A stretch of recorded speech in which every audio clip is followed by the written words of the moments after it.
¿Qué tal amigos? ¿Cómo están ustedes? ¿Cómo están hermanos? ¿Cómo están pasando este tiempo especial? Nosotros tratando de, en esta noche de martes, poder seguir con nuestro tema de dispensaciones y poder por medio de la palabra de Dios aprender un poco más. Acuérdense que habíamos estado viendo las dos primeras dispensaciones el martes pasado, que eran la dispensación de la inocencia y de la dispensación de la conciencia. Hoy vamos a ver la dispensación del gobierno humano y vamos a ver también, si Dios así lo permite, la dispensación de la promesa. Así que acuérdense que tienen un apunte que les llegó esta mañana por medio de WhatsApp.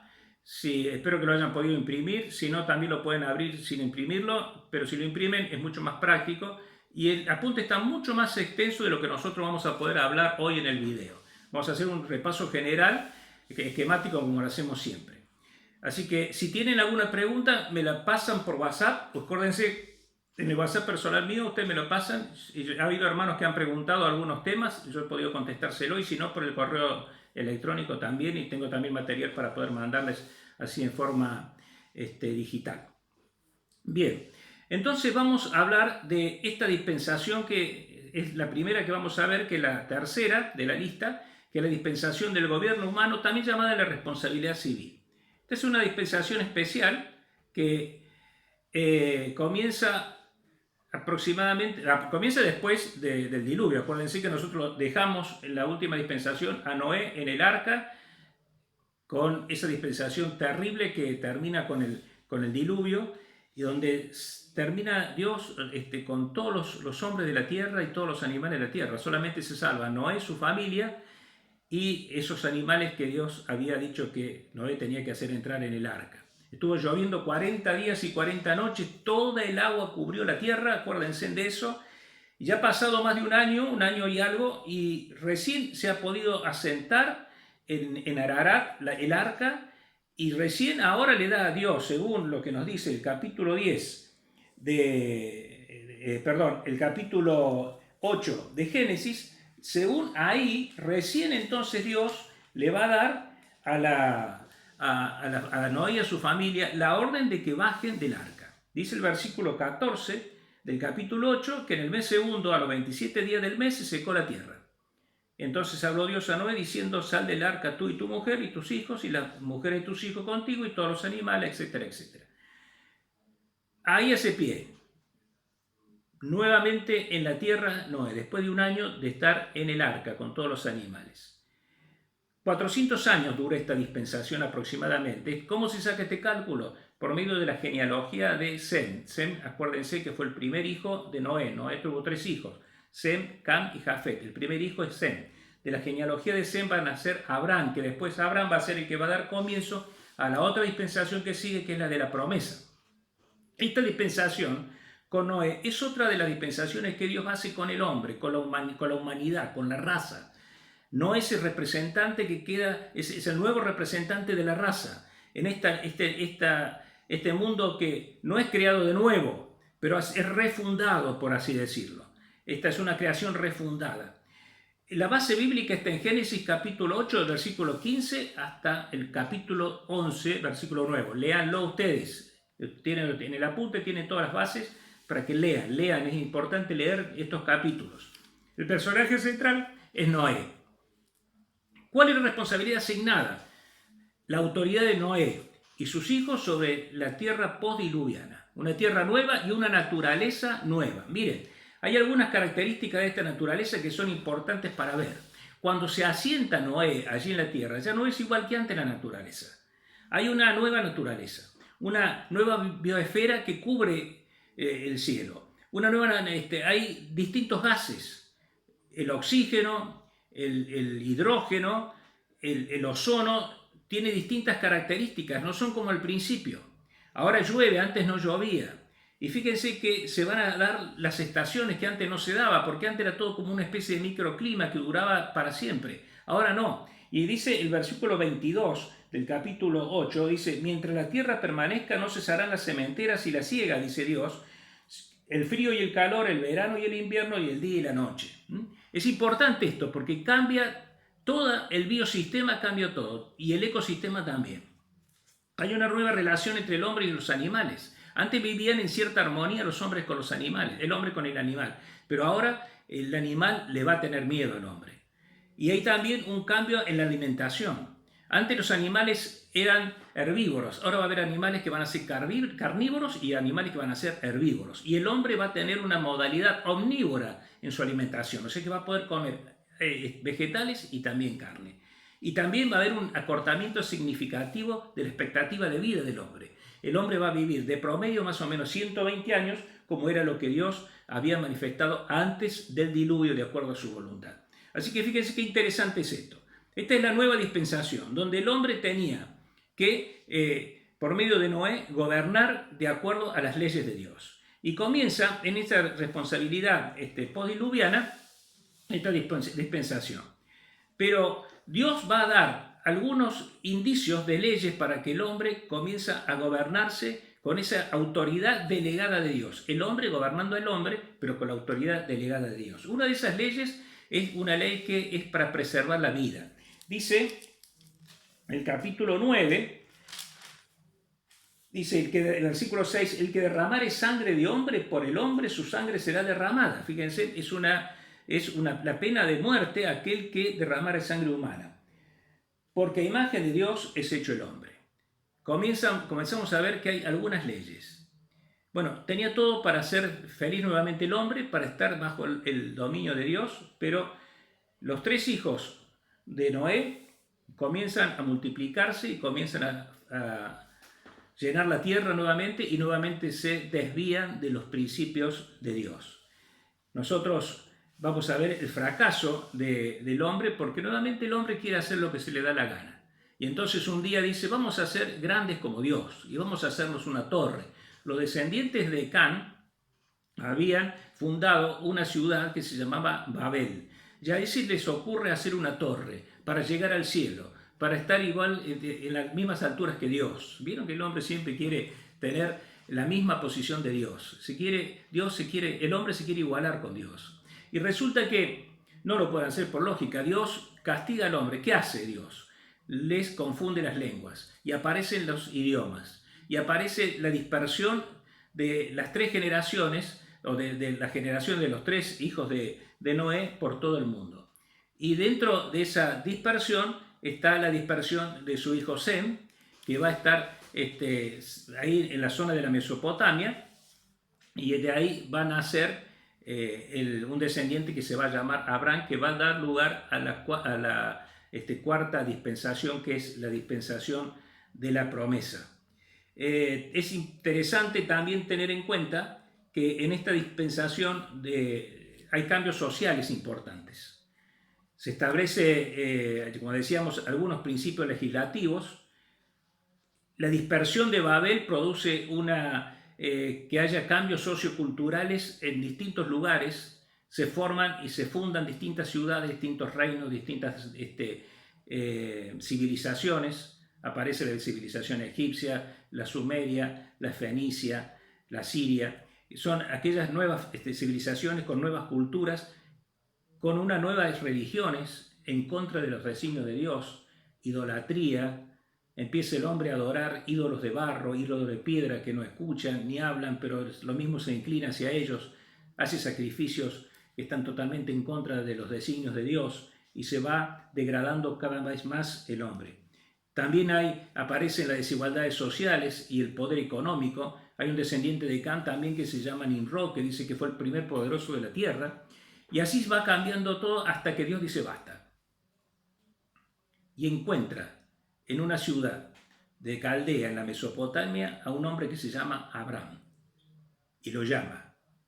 Y le dice, vení, deja la casa de tu parentela y vení al lugar que yo te voy a mostrar.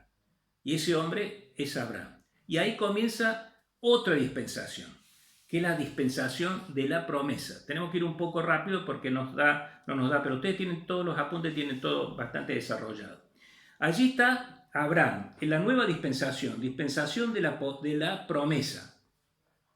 ¿Cuánto dura esta dispensación? Más o menos 430 años. ¿De dónde sacamos estos 430 años? De el versículo que escribe Pablo cuando escribe a los Gálatas. Pablo está escribiendo a los Gálatas diciendo que desde la promesa hasta la ley hubo 430 años. Eso está en Gálatas capítulo 3, versículo 17. Véanlo y búsquenlo.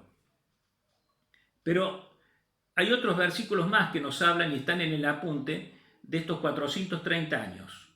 Algunos están en Éxodo, otros están en Hechos y otros están también en Génesis. Así que ustedes los tienen ahí, después los buscan, después los estudian y después los vamos a ir.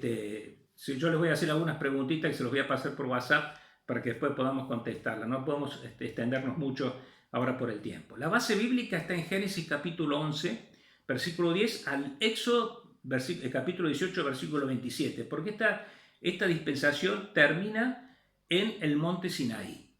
Ahí termina, los pies del monte Sinaí, cuando Dios va a dar la ley. Ahí termina esta dispensación.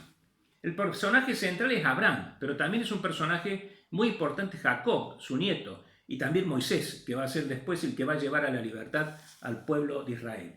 Esta dispensación, tengámoslo presente, no es como la dispensación anterior, la anterior y la anterior que fueron con la humanidad, con la raza humana, con el género humano. Esta dispensación, Dios la concuerda, se la da como mayordomía a un pueblo, comenzando por Abraham, y va a fundar un pueblo especial, un pueblo escogido por Dios.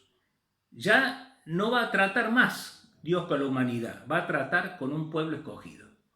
Miren cómo va cambiando el enfoque que Dios le da a su legado, a su palabra revelada, de acuerdo a la voluntad que Él tiene para con los hombres. ¿Qué responsabilidad le da a Dios a Abraham?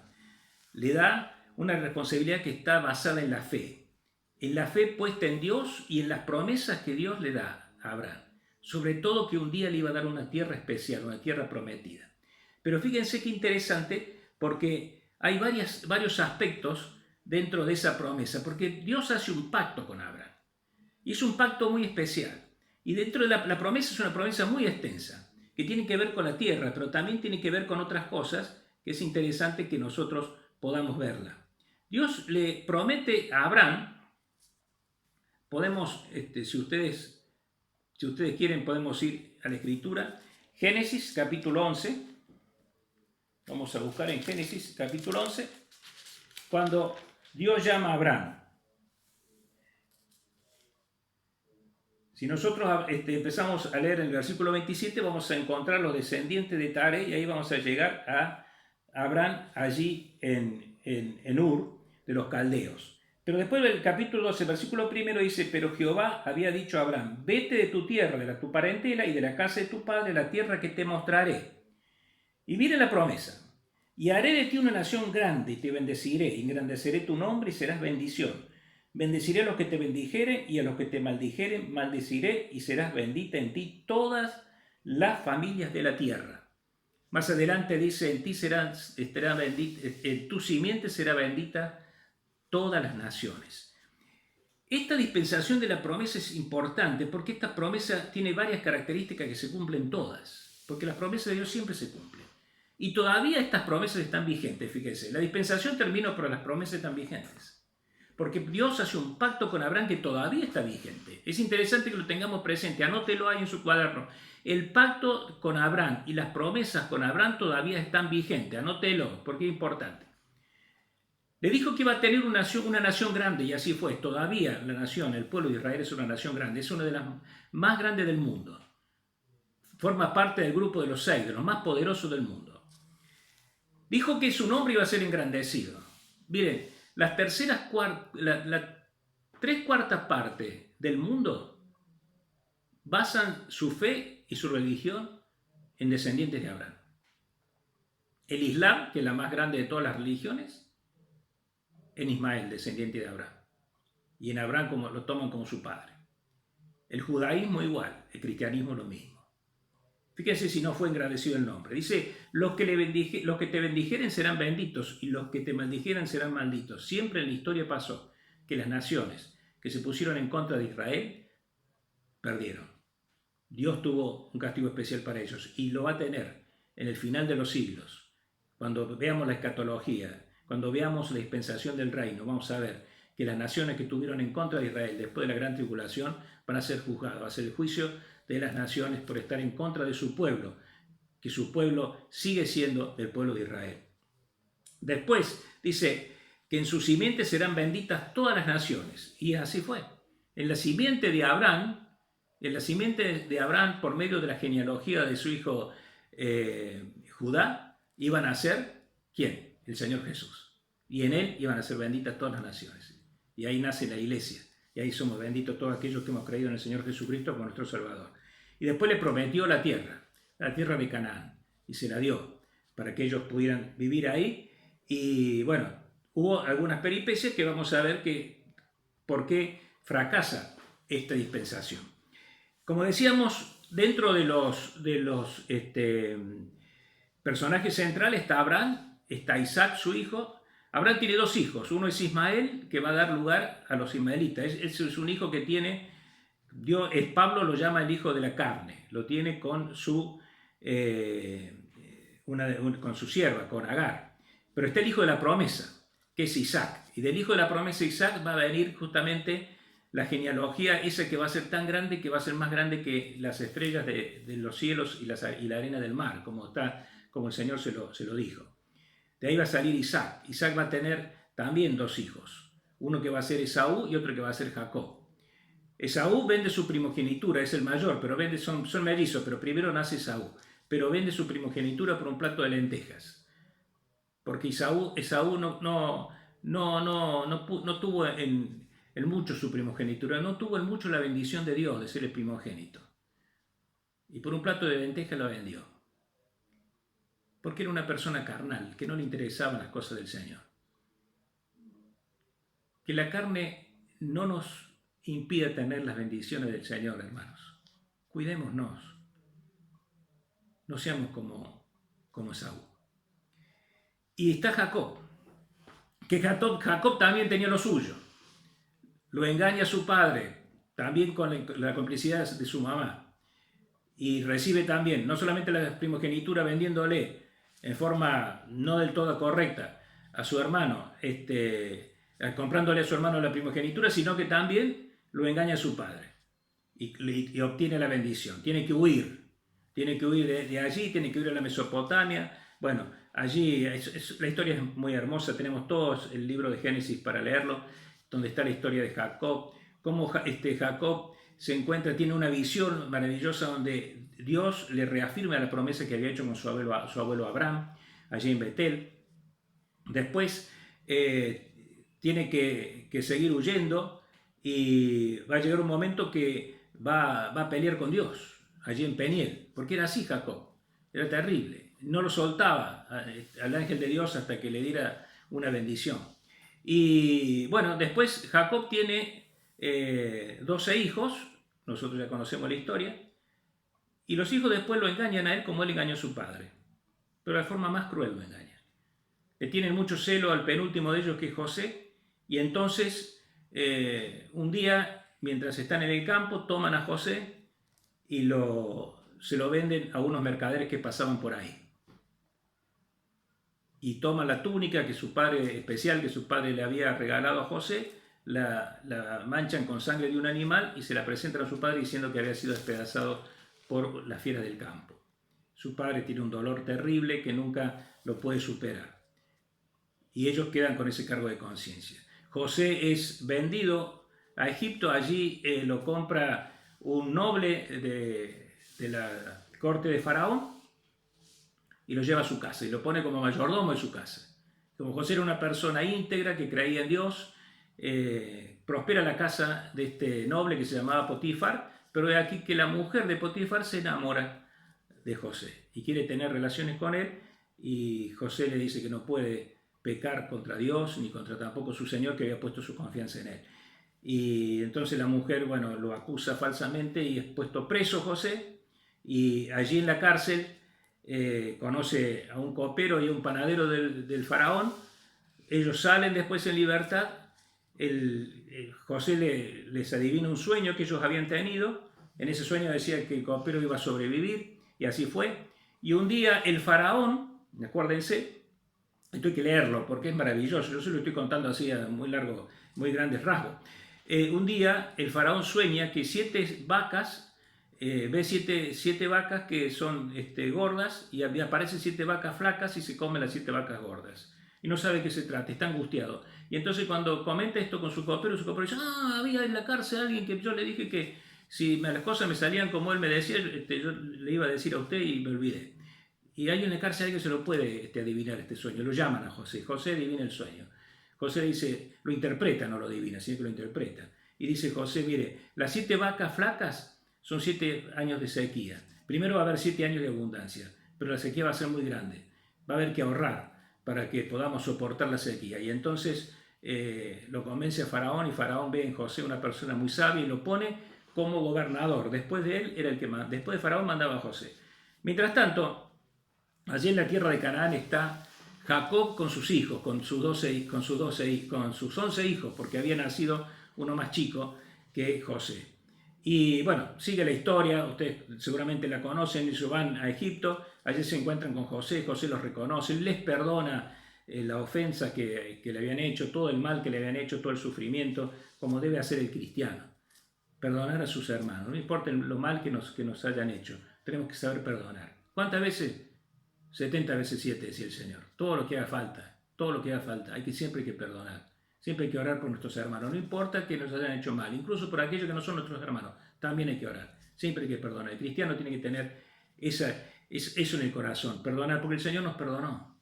Por eso cuando oraba el Señor decía, perdónanos como nosotros perdonamos a nuestros deudores.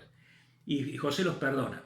Y los llama a su padre, vienen todos sus hermanos y van a vivir a Egipto. Y están viviendo en Egipto. ¿Y saben una cosa? Ahí empieza el problema. Se quedaron en Egipto, no se quedaron en la tierra prometida, como Dios les había mandado. ¿Cuánto tiempo se quedaron en Egipto? Más o menos se calcula 230 años. ¿Qué hacían en Egipto 230 años? ¿Será que les gustó? ¿Será que ellos vivían de otra forma? ¿Será que se deslumbraron con Egipto? Bueno, la cosa es que ellos van a recibir un juicio divino porque han echado a perder la dispensación, la mayordomía. Y ese juicio divino es la esclavitud. Llega un momento que aparece un faraón que no conocía de José, ni conocía de la historia que había pasado, ni los hebreos. Y los hebreos eran muchos, se habían multiplicado, eran más o menos más de 600.000, y estaban multiplicados, y todos los que habían nacido de esas 12 tribus estaban ahí, pero ahora ya no eran amigos. Ya estaban soyugados por los egipcios. Tenían que hacer ladrillos para el faraón. Miren, cuando nosotros nos dejamos seducir por el mundo, terminamos esclavizados, hermanos.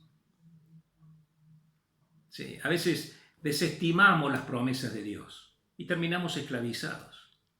Que el Señor nos ayude.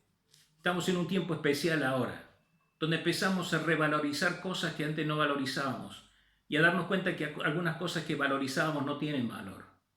En este tiempo de cuarentena hemos aprendido nuevamente a hacer el devocional todos los días. Nos hemos dado cuenta que tenemos que aferrarnos a la palabra de Dios. Los jueves hacemos el culto familiar, que cuánto tiempo hacía que no lo hacíamos. Con ansias esperamos que nos manden los videos de los mensajes. Cantamos himnos, mandamos canciones, mandamos audios, leemos la palabra, porque nos damos cuenta que esto es lo esencial. Lo otro, Egipto, el mundo y toda la seducción que tenía, no sirve de nada. Y eso es lo que le pasó al pueblo de Israel. Allí estaba en Egipto. Cuando se dieron cuenta estaban presos del sistema. Estuvimos presos mucho tiempo del sistema quizás. Dios nos ha llamado a un recogimiento para entender lo que es esencial y lo que es no esencial. Hermanos, que este tiempo nos sirva para eso. Allí está preso, cautivo el pueblo. Y empieza el libro de Éxodo a contarnos cómo era esa esclavitud. Pero Dios manda a alguien, a un príncipe. Alguien que era un niño hebreo, que cuando Faraón quiere matar a todos los primogénitos, a todos los niños que habían nacido en aquel tiempo, leanlo, es terrible la historia, pero también muy bonita. La mamá lo pone en una canastilla y lo larga por el río Nilo. Y va flotando la canastilla y le encuentra, ¿quién? La hermana del faraón. Y la hermanita de Moisés, porque Moisés se llamaba el niño, o le iban a poner ese nombre, la hermanita lo ve y ve que la princesa toma a ese niño. Y entonces viene la hermanita que se llama María y le dice, yo conozco una mujer que te lo puede criar. Y le ponen de nombre Moisés porque estaba en una canastita. La canastita se llama, en hebreo es Moisés. Por eso llamamos nosotros esa cuna de mimbre, le decimos Moisés, de ahí viene el nombre. Y verdaderamente Dios hace un milagro maravilloso. Va criando ese niño y ese niño un día viene la princesa y se lo lleva de su casa de hebrea, de su humilde casa, y lo lleva a la corte. Y allí aprende las artes egipcias, la escritura, las artes marciales, aprende arquitectura, aprende la cultura egipcia, aprende a escribir. Pero llega un momento que Moisés se da cuenta que no es de ahí. Y entonces mira a su pueblo en esclavitud. Y dice la palabra de Dios que viendo que había un egipcio que maltrataba a un judío, él mata a ese egipcio y tiene que huir de la corte del faraón. Está 40 años allí en el desierto cuidando las ovejas de su suegro. Cuando es llamado en una zarza ardiente, Dios lo llama para que liberte a su pueblo. Y viene Moisés, con su hermano Aarón se presenta al faraón y le dice, deja que a nuestro pueblo, al pueblo de Dios, que salga. Y el faraón dice que no. Ustedes se acuerdan de la historia. Vienen 9 plagas terribles hasta que llega la última. Un día le dice Dios a Moisés, dile al pueblo lo siguiente, tomen un cordero y con su sangre van a pintar los marcos y los dinteles de la puerta. Y esa noche va a pasar el ángel exterminador. Y ustedes tienen que estar adentro. Pero no va a ser una noche especial, va a ser la noche de Pascua. En esa noche de Pascua, ustedes van a estar cenando la carne del cordero. Y los dinteles y los marcos de la puerta van a estar pintados con la sangre del cordero. La Pascua. Allí está el pueblo comiendo la Pascua. Esa noche especial, cuando empiezan a escuchar el lamento, los gritos, los alaridos, los aullidos de dolor, de desesperación de los egipcios, sus primogénitos, sus hijos mayores están muriendo. Pero no pasa el ángel de la muerte ni se mete en la casa de los judíos, porque hay sangre que está marcando los postes y los dinteles de las casas del pueblo de Dios. Esta es la semana de Pascua, amigos. A los amigos que saben ver estos videos. Esta es la semana de Pascua. Pascua no es un huevo de chocolate ni es una rosca.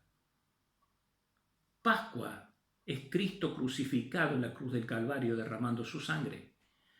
Cristo, el Cordero de Dios que quita el pecado del mundo. Su sangre derramada como la sangre del Cordero que pintaba los postes y los dinteles de la puerta del pueblo de Israel, es la sangre que nos salva de la ira de Dios. Pascua es sustitución. Es un Cordero que sustituye nuestras vidas pecaminosas. Pascua es amor representado en el Dios que entrega a su Hijo unigénito para que todo aquel que en Él crea no se pierda, mas tenga vida eterna. Eso es Pascua. Cuando usted el domingo diga que está celebrando domingo de Pascua, sepa que está celebrando la resurrección del Señor Jesús. Pero es la resurrección de aquel Cordero de Dios que murió por nosotros, que fue sepultado ese viernes a la noche, a la tardecita. Y que cuando las mujeres en el domingo a la madrugada quisieron ir y cuando estaba despuntando el sol, tratar de aromatizar ese cadáver que estaba en la tumba, se encontraron que la tumba estaba vacía. Y ya no estaba más porque el Rey de Reyes y Señor de Señores había resucitado. Cristo resucitó. Él vive y vive para siempre y quiere darte vida. Tienes que creer en el Señor Jesucristo como tu Salvador. Hermanos, ese es el mensaje de Pascua. Cristo vive, hermanos. No tengamos miedo. Cristo vive en nosotros. Vive entre nosotros. Esa noche se presentó a los discípulos. Y entró ahí en el aposento alto y mostró sus manos horadadas. Y dijo, soy yo, no tengan miedo, miren mis manos, miren mi costado, soy yo. Ah, el Señor Jesús, el Cordero de Dios que quita el pecado del mundo. Qué maravilloso. amigo, tienes que creer en el Señor Jesús como tu Salvador.